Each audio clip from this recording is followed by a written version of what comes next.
เจ้ามีความสุข มีความสุข happy I'm very happy วันนี้มีความสุขปะเนาะมีความสุขหลาย มีความสุขหลาย 안녕하세요, 이리아나 존스입니다. 오늘은 제가 라오스를 거주하면서 느낀 점에 대해서 간단히 이야기해 볼까 합니다. 개인적인 견해인 만큼 너그러이 양해해 주시고 시청해 주시면 감사하겠습니다. 대부분의 한국인이 이해를 쉽게 못하는 부분이시죠. 태국보다 못 사는 나라인 라오스가 어떻게 행복해? 평균 수명도 짧고 세계 최빈국이라는 나라가 말도 안 돼. 이렇게 생각하실 수도 있는 나라입니다.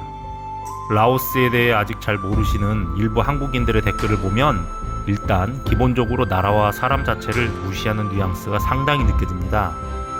무시함의 기준은 아마 나라의 부강함의 정도가 아닐까 하는데요.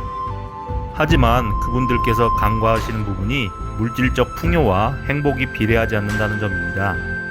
라오스는 인프라 및 복지시설, 의료시설 등 부족한 게 여전히 많은 나라입니다. 또한 대중국 부채에 시달리며 바닥나는 외환보유고에 담당자와 일부 국민들은 걱정도 할 테고요. 제가 생각하는 라오스 국민의 행복감이 높은 이유는 바로 사소한 걱정이 비교적 적은 국민적 정서 때문이 아닌가 싶습니다. 법벤양이라는 표현이 있는데요. 한국어로 바꾸면 괜찮아, 괜찮아요 이 정도 될 것 같습니다. 이 법벤양 문화가 일장일단이 있는 문화인데요. 장점으로는 역시 근심과 걱정, 그리고 대인관계에서 발생될 수 있는 사소한 실수에서 오는 마찰을 방지하는 점이죠. 싸움과 마찰은 대부분 큰 실수에서 오는 게 아닌 사소한 사건에서 일어난다고 생각이 되는데요. 괜찮아, 이 문화적 습관이 바로 서로 간의 스트레스를 줄여주는 완충장치가 아닌가 싶습니다. 이게 더 나아가 사회적인 문화까지 이루게 되었고요. 단점으로는 치명적이게도 사회적 발전을 저해하는 효과도 물론 있습니다. 반복되는 사고에 대한 예방이나 경제적 발전 및 기술적 발전 등은 아무래도 조금 더뎌질 수밖에 없는 듯 합니다.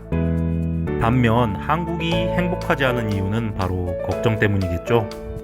유비무환, 한국인이라면 학교에서부터 귀에 못이 박힐 정도로 들었던 사자성어입니다. 미리미리 대비하고 준비하면 근심이 없다. 제가 라오스에 수년째 거주하며 느낀 게 라오스는 비교적 사소한 걱정과 근심이 적다는 점입니다. 개개인마다 차이는 있을 수 있겠지만 분명히 느낀 건 한국인들보다는 확실히 걱정이 적고 스트레스가 적다는 점입니다. 내일 아침에 옷 뭐 입지? 뭐 먹지? 이 회사를 언제까지 다닐 수 있을까? 거기에 모자라 10년 뒤 걱정, 20년 뒤 걱정, 50년 뒤 걱정까지 하시는 분들도 많죠. 아직 30대인 어떤 분은 자기가 죽으면 어디에 묻힐지 걱정하시는 분도 계시더군요. 과연 그렇게 대비하고 준비하면 계획한 대로 결과가 잘 나오시던가요? 라오스는 그런 걱정이 확실히 한국보다 적습니다. 그냥 이 순간, 그리고 오늘 하루 잘 보내는 게 더 중요한 거죠. 비어라오 한 병 먹고 있다가 지나가는 이웃에게 같이 한잔해! 한마디에 이웃이 한잔 얻어 마시고 또 지나가는 이웃이 또 와서 한잔 하면서 그 순간을 즐기고요. 안주도 사소하거나 심지어 없이 그냥 맥주 한 잔 나눠 마십니다. 그래도 그 순간 행복하고 즐거운 게 라오스 아닌가 싶습니다. 시청자 한 분께서 달아주신 댓글이 기억에 남는데요. 예전 우리나라 시골은 풍족하진 못했지만 인심은 후했고 지금은 풍족해졌지만 인심은 야박해졌다고. 이 댓글이 참 공감이 가면서 씁쓸하더군요. 라오스도 마찬가지이지 않나 싶습니다. 많이 부족하지만 인심은 그래도 살아있는. 그래서 행복할 수 있는 이유가 있지 않은가 합니다.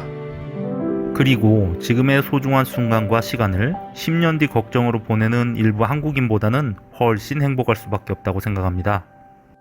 인생은 유한합니다. 길어야 100년 사는 인생이죠.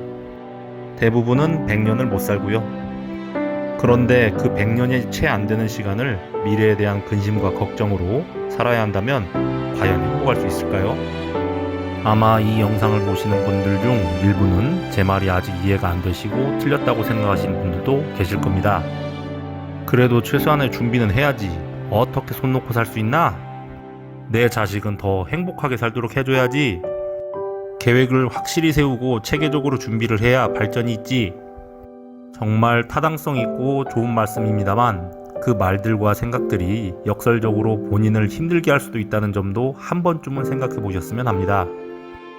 각자의 사회적 위치나 역할에 맞추어서 대비하고 계획을 세우는 것은 분명히 맞습니다. 자신이 맡은 업무에 대해서는 철저한 준비와 계획은 당연한 것이 맞지만 적어도 휴가나 휴일에서만큼은 좀 계획과 준비를 좀 줄이며 사시는 것은 어떨까요? 준비와 계획이 많을수록 기대를 하게 되고 또 그 계획대로 결과가 나오지 않을 때의 좌절감과 기대를 한 만큼 커지는 실망감을 휴일과 휴가에서도 느낄 필요는 없지 않을까요? 적어도 라오스를 여행하실 때만큼은 느긋하게 여유를 가지고 천천히 둘러보시면서 해보시는 건 어떨까요? 몇 시부터 몇 시까지 뭐 하고 뭘 예약하고 뭘 먹어야 하고 학창시절 방학 시간표 짜듯 계획을 습관적으로 짜야 하는 거 한 번쯤은 안 해보셔도 되지 않을까요? 라오스는 되는 것도 없고 안 되는 것도 없다 라고 이 나라에서 살아보신 분들이 하시는 이야기가 있습니다. 절대 급하게 내 성질대로 라오스에서는 잘 안 됩니다. 라오스는 느긋하게 여유있게 즐겨주세요. 아마 라오스를 와보신 분들 그리고 아직 와보진 않았지만 관심있게 이 영상을 보시는 분들은 라오스라는 나라의 매력을 어렴풋이 느끼실 겁니다. 라오스라는 나라를 크게 홍보한 프로그램인 꽃보다 청춘에서 한국인들은 쉽게 하지 못하는 남들 시선 크게 신경 쓰지 않고 그 순간을 즐기는 외국인 여행객들과 라오스인들의 모습이 와닿으신 분들이 많으실 겁니다. 베트남, 태국 여행 오시면서 중간에 들리는 나라로 알고 오셨다가 돌이켜보니 꽤 매력적인 나라라는 걸 뒤늦게 깨달으신 분들도 많고요. 화려하지도 않고 멋지지도 않습니다. 다만 은은하게 매력적인 곳 라오스입니다. 그 은은한 매력은 바로 그들의 행복감에서 나오는 그 무엇이 아닐까요? 이디아나 존스였습니다.